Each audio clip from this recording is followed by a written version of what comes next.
Hello and welcome again to Pathfinder. This is our Indian economy series for your prelims examination. और ये इसका lecture number 16 है। इसके जो प्रीवियस लेक्चर्स हैं वो आपको डिस्क्रिप्शन बॉक्स में उनका लिंक मिल जाएगा। और आज इस लेक्चर में हम करेंगे इंसॉल्वेंसी बैंक्रप्सी कोड 2016 और इसके अंदर जो अमेंडमेंट किए गए हैं रिसेंटली वो बहुत इंपॉर्टेंट है। तो यहाँ पे कुछ वर्ड्स को समझेंगे, इंसॉल्वेंसी और ये बैंक्रप्सी का मतलब क्या होता है, किस तरह से इसका पूरा फ्रेमवर्क है, क्या ये एक्चुअल में अचीव करना चाह रहे हैं। तो इसका मतलब है, देखिए, हम सभी जानते हैं ईज़ ऑफ डूइंग बिजनेस के बारे में, जिसको अभी वर्ल्ड बैंक की तरफ से डिसकंटिन्यू किया गया है। लेकिन ईज़ ऑफ डूइंग बिजनेस के अंदर किसी भी देश को जो रैंकिंग की जाती थी वो बहुत इंपॉर्टेंट रही है हमेशा से और उसके अंदर one of the major factor was ये जो 10 पैरामीटर यहाँ पे आपको दिख रहे हैं कि कितना ईजी है बिजनेस को स्टार्ट करना, उससे एग्जिट करना, ओके, कोई भी कॉन्ट्रैक्ट उसका एनफोर्समेंट, ये सब चीज़ें। उसमें से एक है रिजॉल्विंग इंसॉल्वेंसी। ये जो मैंने यहाँ पे मार्क किया है, resolving insolvency, this is again one of the major factor. अगर इंसॉल्वेंसी का रिजोल्यूशन बहुत इजी है तो ये क्या करता है, जो एग्जिट है कंपनी का, कोई भी कंपनी अगर बिजनेस स्टार्ट करती है तो वो एक मेजर फैक्टर होता है। उसके अलावा वहाँ से एग्जिट करना कितना आसान है, ये भी एक बहुत इंपॉर्टेंट फैक्टर होगा, क्योंकि जिन लोगों ने इन्वेस्ट किया है उनका पैसा वहाँ पे अगर अटक जाता है लंबे समय तक तो that would be a kind of negative factor as far as attracting the investments are concern. तो इस पॉइंट ऑफ व्यू से ये जो इंसॉल्वेंसी का रिजोल्यूशन है ये बहुत इंपॉर्टेंट है। और हमने नोटिस किया है कि पिछले कुछ सालों में इंडिया की जो ईज ऑफ डूइंग बिजनेस में रैंकिंग है वो बहुत तेजी से इंक्रीज हुई है, बहुत तेजी से इंडिया ने इंप्रूव किया है। उसमें one of the major factor रहा इंसॉल्वेंसी बैंक्रप्सी कोड का इम्प्लीमेंटेशन। 2016 का ये जो कोड है इसका implementation was one of the major factor apart from other initiative related to ease of doing business. तो यहाँ पे हम इस पूरे इशू को डिटेल में डिस्कस करेंगे कि इंसॉल्वेंसी बैंक्रप्सी कोड होता क्या है, इन टर्म्स का क्या मतलब है इंसॉल्वेंसी बैंक्रप्सी, और कई बार काफ़ी सारे एनक्लेट वगैरह के डिसीजन होते हैं। तो ये पूरा इशू यहाँ पे हम देखते हैं। आगे बढ़ते हैं। आगे बढ़ने से पहले this is a brief introduction about me. My name is Rahul Bharadwaj. ये मेरा टेलीग्राम चैनल है जिस पे आप मुझे फॉलो कर सकते हैं, पीडीएफ इस सेशन के यहाँ पे प्राप्त कर सकते हैं। इसके अलावा जो नीचे लिंक दिया गया है यहाँ पे आपकी फ्री क्लासेस आपको अवेलेबल होती हैं अकेडमी के प्लस प्लेटफॉर्म पे। सो आई वुड डेफिनेटली रिकमेंड कि आप क्रैक प्रीलिम्स जो एमसीक्यू सीरीज़ है उसे एक बार देख लीजिएगा, प्रीलिम्स के लिए वो बहुत हेल्पफुल है। ये फ्री क्लासेस हैं जो यहाँ पे आपको इस लिंक पे मिल जाएंगी। इसके अलावा कुछ इंपॉर्टेंट अनाउंसमेंट है आपके लिए कि अगर आप 2 साल या उससे ऊपर का कोई भी सब्सक्रिप्शन लेते हैं अनअकैडमी पे and if you are not able to clear the examination, Unacademy will be giving 1 year extra free of cost, अगर आप प्रॉपर शेड्यूल फॉलो कर रहे हैं, क्लासेस देख रहे हैं। तो ये एक है। और इसके अलावा एक बहुत इंपॉर्टेंट वैल्यू एडिशन अनअकैडमी की तरफ से किया गया प्रैक्टिस बुकलेट के माध्यम से। इन प्रैक्टिस बुकलेट्स में आपको थाउजेंड्स ऑफ एमसीक्यूज दिए जाएंगे जो आपके रिवीजन के लिए और एग्जाम ओरिएंटेड प्रिपरेशन के लिए बहुत ही ज़्यादा हेल्पफुल है। जैसे मान लीजिए आप कोई भी बुक पढ़ रहे हैं, फॉर एग्जांपल पॉलिटी कर रहे हैं, वहाँ पे पार्लियामेंट का चैप्टर किया या सुप्रीम कोर्ट का चैप्टर किया, तो हर चैप्टर वाइज आपको बहुत सारे एमसीक्यूज मिलेंगे जो आपके कॉन्सेप्ट को रिवाइज करने में, आपकी टेस्ट प्रिपरेशन को चेक करने में, प्रैक्टिस ओरिएंटेड आपकी प्रिपरेशन बनाने में हेल्प करेंगे। तो अगर आप 20 से 25 अप्रैल के बीच में सब्सक्रिप्शन लेते हैं तो ये बुकलेट्स आपको जो है 10 बुकलेट्स हैं, 10 number of booklets subject wise हैं, ये आपको फ्री ऑफ कॉस्ट दी जाएंगी। So you can definitely go for subscription, link description box में है। Use the code RB live to get maximum discount and personalize guidance कि किस तरह से प्लस को इफेक्टिवली यूज करना है एंड ऑल। स्टार्ट करेंगे इंसॉल्वेंसी बैंक्रप्सी। ये जो कोड है यहाँ पे इन्होंने क्या किया, पहले इंडिया के अंदर जो है बहुत सारे लॉज इस तरीके से बने हुए थे। उस पर भी आने से पहले हम बहुत ही फंडामेंटल एस्पेक्ट में बात करते हैं कि ये होता क्या है। देखिए, मान लीजिए कोई कंपनी है, इस कंपनी ने काफ़ी सारा लोन लिया है, कर्जा ले रखा है। अब इस कंपनी के जो असेट्स हैं वो कम हो गए हैं, असेट्स कम है, कर्जा इसका बढ़ता जा रहा है। So in this case we will say कि ये जो कंपनी है ये अपना जो है इकोनॉमिक स्ट्रेस फील कर रही है ना। This company is in economic stress and ये कंपनी जो है अपना जो लोन है उसे नहीं चुका पाएगी, है ना, अपना जो कर्जा है उसको चुकाने की कंडीशन में नहीं है। तो इस तरह की जो सिचुएशन बनती है इसे हम कहते हैं insolvency. This word insolvency, economic distress की ये सिचुएशन है।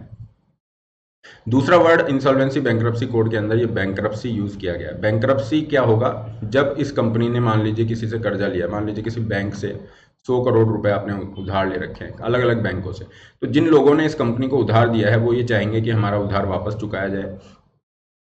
तो इसके लिए ये जो कोर्ट का ऑर्डर होगा एक कोर्ट का ऑर्डर होगा जिसके अंदर ये कहा जाएगा कि ये जो कंपनी है जिसने उधार लिया है ये कैसे अपना जो कर्जा है इसे चुकाएगी, किस तरीके से ये पूरा प्रोसेस होगा। तो ये जो इसकी शुरुआत है उसे हम यहाँ पे बैंक्रप्सी कह रहे हैं। Bankruptcy is a kind of order that decides how an insolvent debtor will deal with the unpaid obligation, मतलब अपने कर्जे को वो कैसे चुकाएगा। ये दोनों टर्म अलग हैं इंसॉल्वेंसी बैंक्रप्सी कोड में। इंसॉल्वेंसी और बैंक्रप्सी दोनों का मतलब आप ध्यान रखिए, थोड़ा सा टेक्निकल डिफरेंस है, इतना सा ध्यान रख सकते हैं। अब यहाँ पे रोल क्या आता है, कोई भी जो कंपनी है वो कर्जा लेती है और अगर उसे नहीं चुका पाती है तो इंडिया में हमेशा क्या होता था, मल्टीपल लॉज बने हुए थे और ये प्रोसेस बहुत लंबा खींचता था, जिसकी वजह से कंपनी को एग्जिट करना भी मुश्किल था। जिन लोगों ने लोन दे रखा है, जो क्रेडिटर हैं बैंक या अदर फाइनेंशियल इंस्टीट्यूशंस, उनके लिए भी बड़ी मुश्किल थी। तो यहाँ पे इंसॉल्वेंसी बैंक्रप्सी कोड में क्या किया गया, एक कंसोलिडेट कर दिया गया सारे लॉज को और एक आपके पास फ्रेमवर्क बना दिया, एक ये लॉ बना दिया, single law for insolvency and bankruptcy को। एक आपने सिंगल लॉ यहाँ पे बना दिया। इसके अंदर लगभग 255 सेक्शन और 11 शेड्यूल्स हैं। सारी चीज़ें रटने की जरूरत नहीं है, जो एग्जाम के पॉइंट ऑफ व्यू से इंपॉर्टेंट हैं या जो बहुत ही इसके बेसिक फंडामेंटल फीचर्स हैं वो चीज़ें हमें ध्यान रखने की जरूरत है। तो this insolvency bankruptcy code, IBC code, जो 2016 में आया, this is a kind of one point solution for resolving the insolvencies, जहाँ पे कंपनियां वापस से अपना जो कर्जा है उसे चुका पाएंगी। उसका एक फ्रेमवर्क यहाँ पे डिसाइड इन्होंने किया। ऑब्जेक्टिव यहाँ पे क्या रहा है, देखिए ऑब्जेक्टिव बहुत ही सिंपल सा है। अगर किसी भी कंपनी ने, किसी फर्म ने पैसा लिया हुआ है बैंक या अदर फाइनेंशियल इंस्टीट्यूशन से, तो अगर ये कंपनियां यहाँ पे पैसा लेती हैं करोड़ों रुपए और बैंकों या अदर फाइनेंशियल इंस्टीट्यूशन को नहीं चुका पाती हैं, तो वहाँ पे क्या होगा, एनपीए बढ़ जाएगा। एनपीए और ये सब हमने डिस्कस किया है, बैड लोन बढ़ जाएंगे। तो यहाँ पे बैंक क्या करेंगे, बैंक आगे लोन देने से डरेंगे। तो मार्केट के अंदर जो क्रेडिट है उसकी सप्लाई कम हो जाएगी, जिससे सभी को नुकसान होगा। कुछ लोगों की गलती की वजह से या जो यहाँ पे कुछ कंपनियां पैसा नहीं चुका पा रही हैं उसकी वजह से क्रेडिट सप्लाई इकोनॉमी के अंदर कम हो जाएगी। तो इस इशू को सॉर्ट आउट करने के लिए इंसॉल्वेंसी बैंक्रप्सी कोड लाया गया, जिसने एक लॉ बनाया यहाँ पे। और ये इंसॉल्वेंसी बैंक्रप्सी की जो प्रोसीडिंग है उसको एक्सपीडाइट करेगा, मतलब बहुत तेजी यहाँ पे लाएगा, क्योंकि ये प्रोसीडिंग सालों साल चलती रहती थी, इसका कोई सॉल्यूशन नहीं आ पाता था और बहुत लंबा प्रोसीड होता था। यहाँ पे इंटरेस्ट जो है क्रेडिटर के, मतलब जो लोग लोन दे रहे हैं उनके इंटरेस्ट को भी ध्यान में रखा गया है और स्टेक होल्डर्स के इंटरेस्ट को भी ध्यान में रखा गया है। एक टाइम बाउंड मैनर के अंदर पूरा प्रोसेस एंड करने की बात होगी, जैसे 270 डेज के अंदर आप इसको पूरा प्रोसेस को कंप्लीट कीजिए।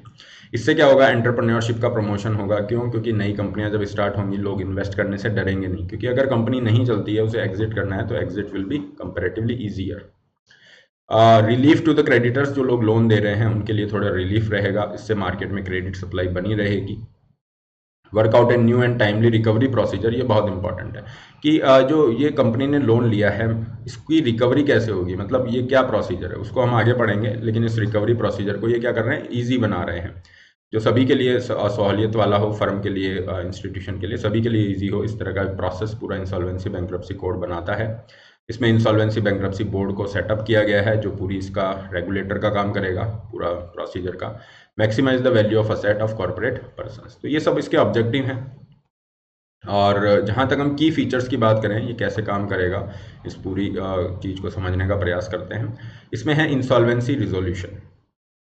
इंसॉल्वेंसी रिजोल्यूशन के अंदर क्या होगा कि अगर किसी कंपनी ने, जिस तरीके से ये फर्म है, मान लीजिए इसने 100 करोड़ का ये लोन लिया हुआ है, नहीं चुका पा रही है, तो उसके लिए पूरा रिजोल्यूशन प्रोसेस यहाँ पे बना हुआ है कि किस तरह से इस लोन को वापस किया जाएगा। तो यहाँ पे जो फर्म्स हैं, जो प्रॉपर जो कंपनीज हैं, उनकी चर्चा अलग है। इंडिविजुअल्स अगर कोई लोन लेते हैं या पार्टनरशिप फर्म्स हैं उनके लिए अलग है। तो अलग अलग इनके लिए अलग अलग पूरा सेटअप किया हुआ है और कोई भी इसको इनिशिएट कर सकता है प्रोसेस को। मान लीजिए जो फर्म है जिसने लोन लिया है ये भी इस प्रोसेस को इनिशिएट कर सकती है। जो क्रेडिटर हैं जिन्होंने लोन दिया हुआ है, बैंक वगैरह या अदर फाइनेंशियल इंस्टीट्यूशन, ये भी इस प्रोसेस को इनिशिएट कर सकते हैं। मैक्सिमम टाइम लिमिट क्या होगा, यहाँ पे मैक्सिमम टाइम लिमिट सेट किया हुआ है। For companies the process will have to be completed in 180 days which may be extended to 90 days if a majority of creditors agree. जिन लोगों ने लोन दिया हुआ है अगर वो एग्री करते हैं तो इसको 90 डेज तक आप एक्सटेंड कर सकते हो, मतलब 270 डेज हो गया। अब गवर्नमेंट ने क्या किया है, 270 डेज की अगर ये लिमिट ब्रीच हो जाती है तो गवर्नमेंट ने यहाँ पे एक अमेंडमेंट किया था 2019 में, जिसमें इस लिमिट को 330 दिन तक भी एक्सटेंड किया जा सकता है। मतलब मैक्सिमम हो गया कि विद इन 1 ईयर आपको ये पूरा प्रोसेस स्टार्ट करके कंप्लीट करना है।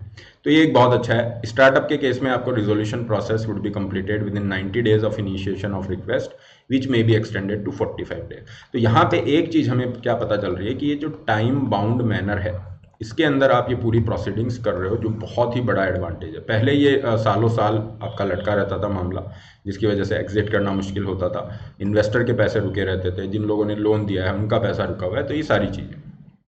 अब इसको पूरे प्रोसेस को करने के लिए यहाँ पे इंसॉल्वेंसी रेगुलेटर है, जो पूरा सब चीज़ों को देखेगा। इंसॉल्वेंसी की जो प्रोसीडिंग है उसको यहाँ पे देखेगा।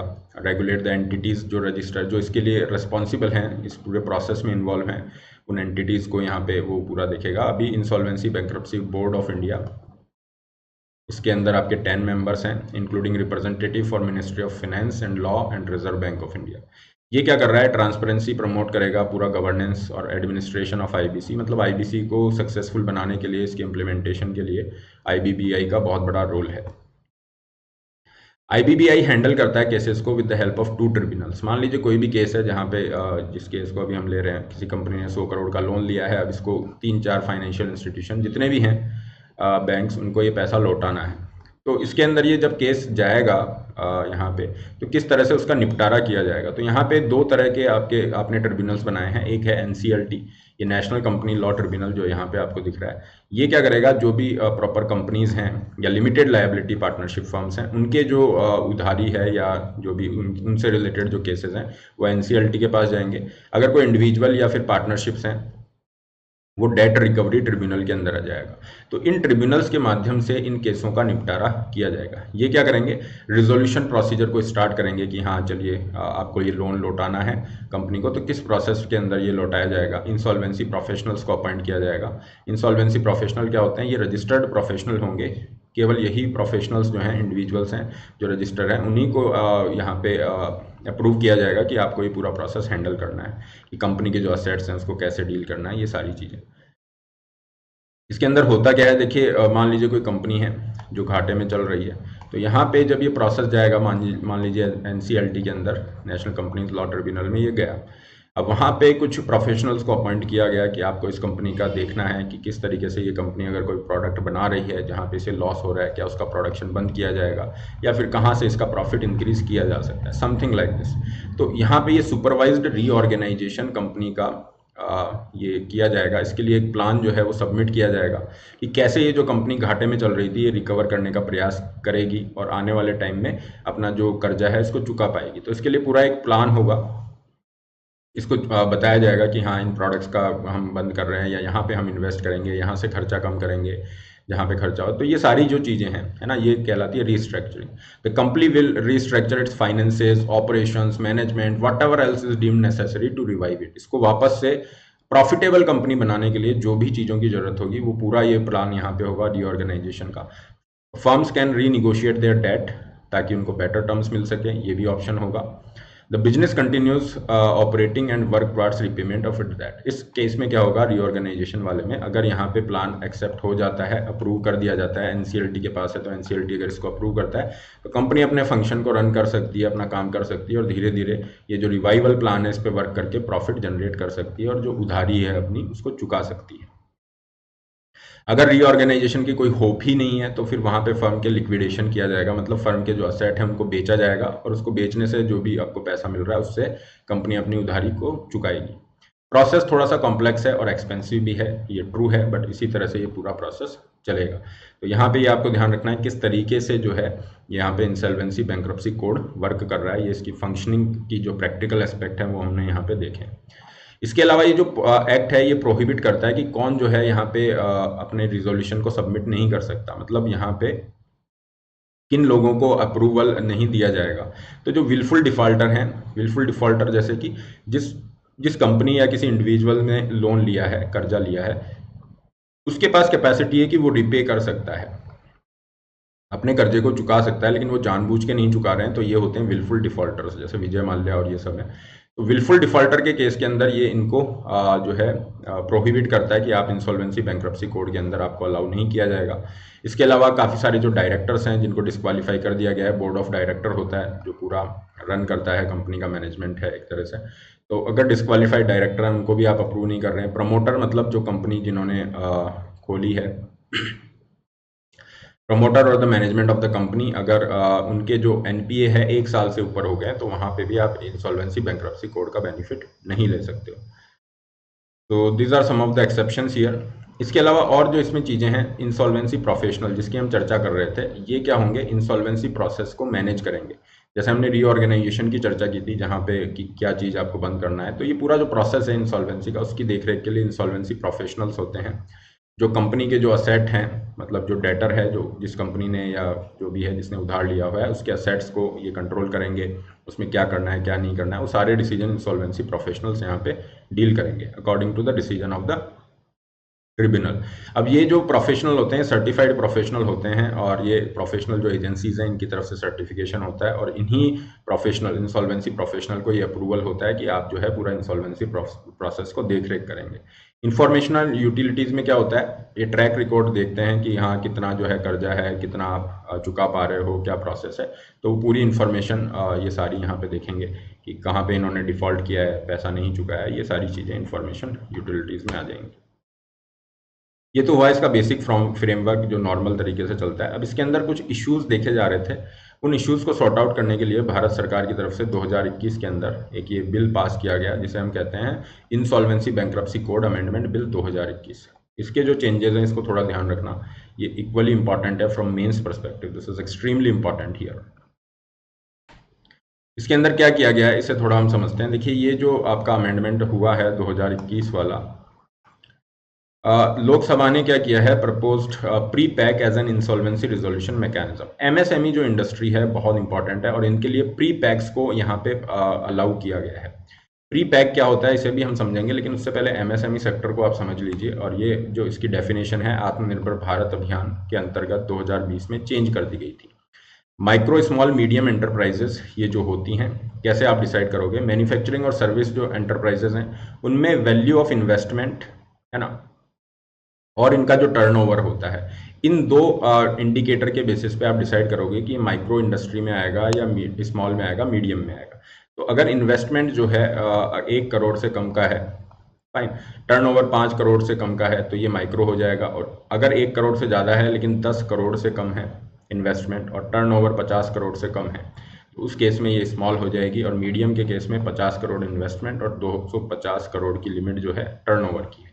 तो इस हिसाब से आप ये इनका क्लासिफिकेशन देखोगे, ये इंपॉर्टेंट है, किसी भी एग्जाम में पूछा जा सकता है कभी भी, तो इसको थोड़ा ध्यान रख लीजिएगा। अब यहाँ पे क्या है, एमएसएमई सेक्टर इंडिया के लिए बहुत इंपॉर्टेंट है, specially in the context of the export GDP contribution. अगर हम जीडीपी के कंट्रीब्यूशन की बात करें, लगभग 29% इंडिया की जीडीपी के अंदर कंट्रीब्यूट करता है एमएसएमई सेक्टर। इंडिया के 48% एक्सपोर्ट के लिए रेस्पॉन्सिबल है। लगभग 11 करोड़ लोगों को यहाँ पे रोजगार मिल रहा है, जॉब्स मिल रही हैं। तो अगर इसको फैमिली के टर्म के अंदर अगर हम देखें, अगर 11 करोड़ हाउस होल्ड मान के चलें, तो भी हम मान सकते हैं हाँ 40 से 45 करोड़ लोगों को यहाँ पे डिपेंडेंट हैं इसके ऊपर, लगभग 40 करोड़ के आसपास लोगों की लाइवलीहुड यहाँ से चल रही है। अब यहाँ पे इन्होंने क्या किया है, ये प्री पैकेज्ड इंसॉल्वेंसी रिजोल्यूशन जो प्रोसेस है इसको यहाँ पे अलाउ कर दिया एमएसएमई के लिए। तो ये क्या है, इसे थोड़ा सा हम समझते हैं।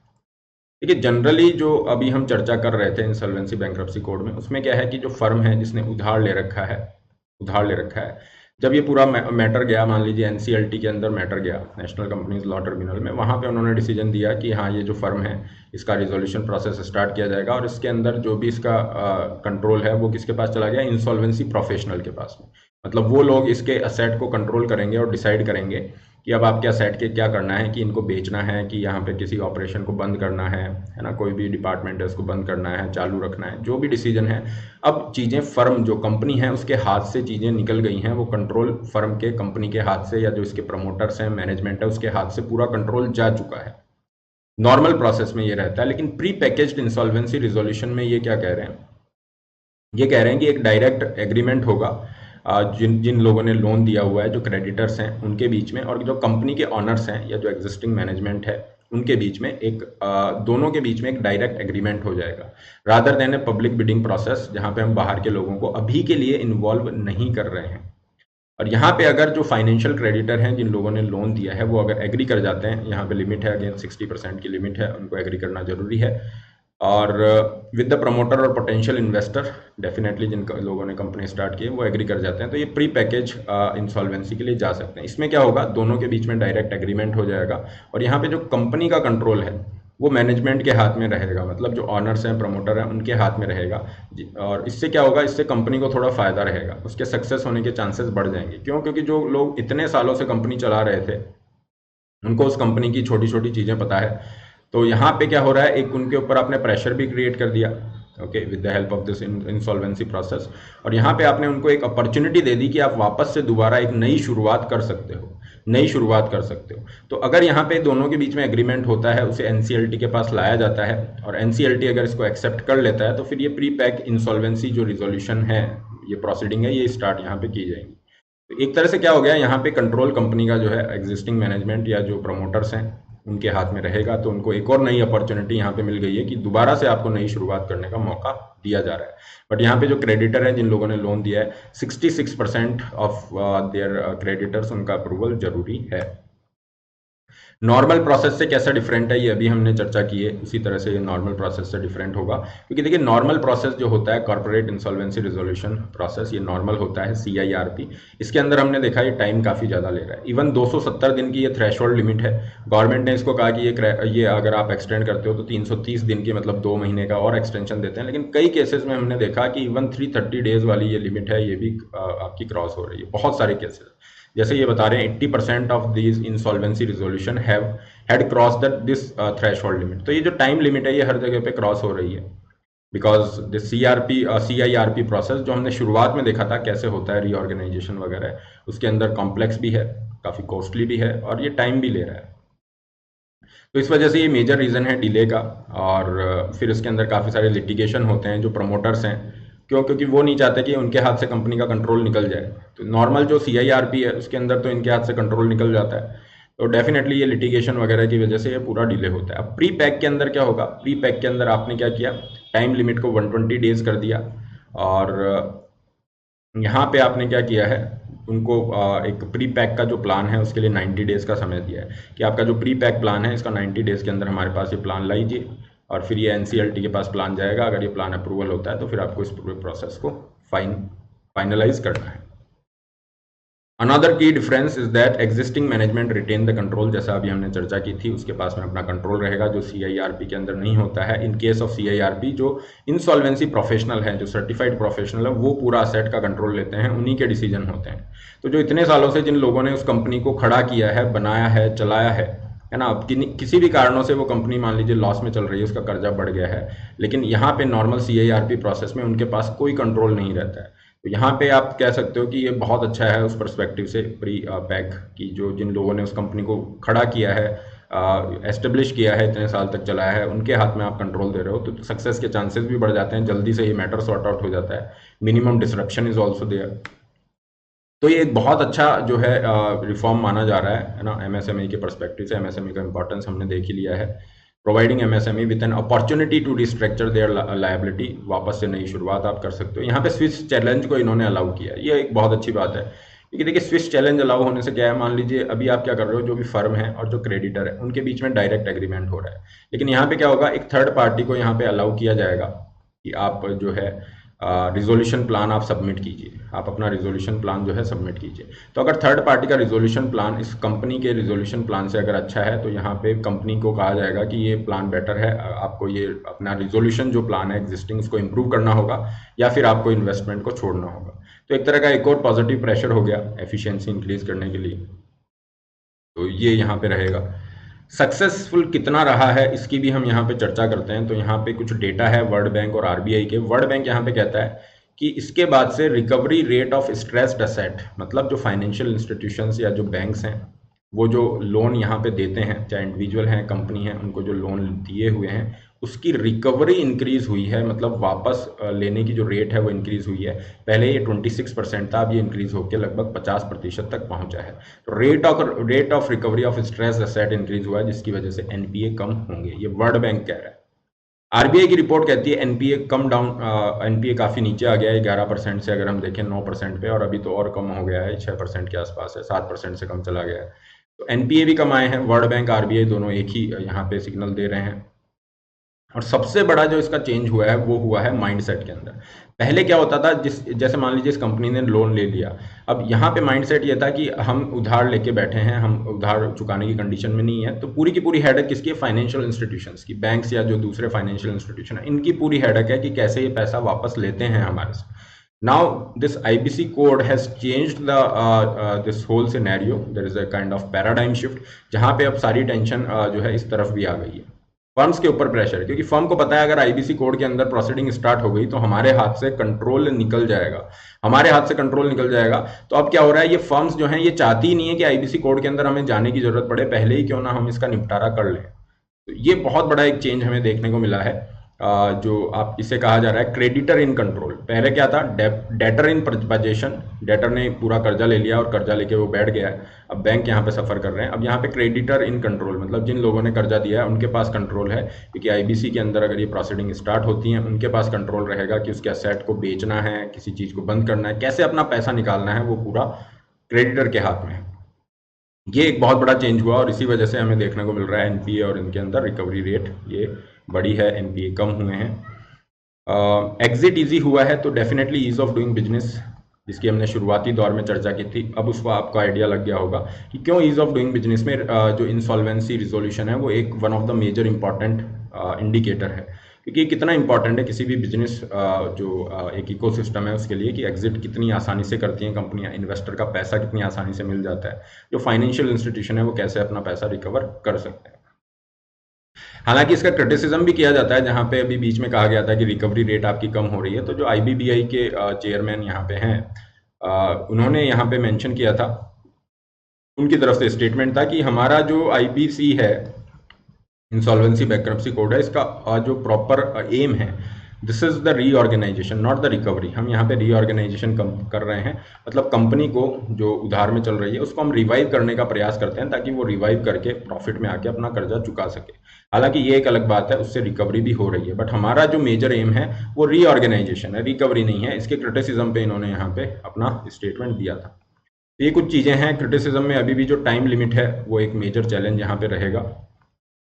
So this is all insolvency bankruptcy code के रिगार्डिंग। अब ये जो हमारी इकोनॉमिक सीरीज है इसके लेक्चर हम डेली बेसिस पे करेंगे, because we need to complete this economy thing. आपके प्रीलिम्स से पहले हमें पूरा कंप्लीट करना है and we are totally aware about this, so will try to bring this lecture on regular basis. ये आपका रहेगा। तो ये टेलीग्राम है, इस पर आप मुझे फॉलो कर सकते हैं और यहाँ पे आपको इसके पीडीएफ भी प्राप्त हो जाएंगे सेशन के। इसके अलावा और जो इंपॉर्टेंट फ्री क्लासेस होती हैं उनके लिंक भी आपको यहाँ पे मिल जाते हैं। इसके अलावा अनअकैडमी की तरफ से प्रीलिम्स के लिए जो टेस्ट सीरीज हैं आपको घर बैठे अवेलेबल कराई जा रही हैं, बहुत ही नॉमिनल फीस के साथ में, 6 मंथ और 1 ईयर के सब्सक्रिप्शन 3000 4000 की फीस के साथ अवेलेबल हैं। इसमें आपको full length sectional test, GS और सीसेट के टेस्ट सब एक जगह मिल जाते हैं। Again the link is in description box. इसके अलावा अनअकैडमी से आप जुड़ सकते हैं as a kind of 1 point solution for your UPSC preparation, जहाँ पे आपके प्री मेंस की प्रिपरेशन जिसमें ऑप्शनल भी इंक्लूड है, सब चीज़ें एक जगह पे आपको मिल जाती हैं। Daily live classes, time bound manner में syllabus completion, doubt solving session, complete study material, test series जैसे रिसोर्सेज आपको यहाँ पे मिल जाते हैं। और अभी जो वैल्यू एडिशन आ रहा है आपका, जिसके अंदर अगर आप 25 तारीख से पहले सब्सक्रिप्शन लेते हैं तो जो प्रीलिम्स के लिए जो बहुत ही एक्सीलेंट थाउजेंड्स ऑफ एमसीक्यूज के सेक्शन वाइज सब्जेक्ट वाइज जो टेस्ट बुकलेट है वो आपको फ्री दी जा रही है। सो you can definitely go ahead with subscription. Link जो है डिस्क्रिप्शन बॉक्स में है, आप अपनी नीड के अकॉर्डिंग प्लान चूज कर सकते हैं। Then put the code RBLive to get maximum discount and personalize guidance. Similarly you can go for iconic subscription, जहाँ पे आपको लाइव मेंटरशिप के बेनिफिट मिलते हैं। इसके अलावा केवल ऑप्शनल के लिए जा रहे हैं तो ये केवल ऑप्शनल के प्लान हैं, but I would recommend go for combo. Combo का मतलब है GS प्लस ऑप्शनल, जहाँ पे आपकी थोड़ी सी सेविंग्स ज़्यादा हो जाती हैं। नए बैचेस 20 अप्रैल से स्टार्ट हो चुके हैं। नेक्स्ट वीक भी आपके नए बैचेस स्टार्ट होंगे जिनके अंदर आप एनरोल कर सकते हैं, सिलेबस अपना कंप्लीट कर सकते हैं। 0% EMI के साथ आपको यहाँ पे ये फैसिलिटी भी दी जा रही है। अनअकैडमी की तरफ से फर्स्ट ऑफलाइन टेस्ट 24 अप्रैल को कंडक्ट किया जा रहा है, जिसमें GS पेपर 1 और CSET के अलग अलग होंगे। जिस तरह से प्रीलिम्स का पेपर होता है बिल्कुल उसी पैटर्न पे राजेंद्र नगर, मुखर्जी नगर में सेंटर हैं। दिल्ली के बाहर अगर आप हैं तो ऑनलाइन भी अवेलेबल ले सकते हैं इसको। पाथफाइंडर करंट अफेयर हर सैटरडे को रहता है शाम को 5 बजे, इसके लिए भी आप जा सकते हैं। अगेन फ्री ये आपकी टेस्ट सीरीज है। मॉक इंटरव्यू अनअकैडमी की तरफ से कंडक्ट कराए जा रहे हैं, तो इनमें भी अगर आप इंटरव्यू में अपीयर हो रहे हैं, you can definitely go for enrolment in the mock interviews. So this is all. Don't forget to like, share, subscribe. All the best. Have a great day.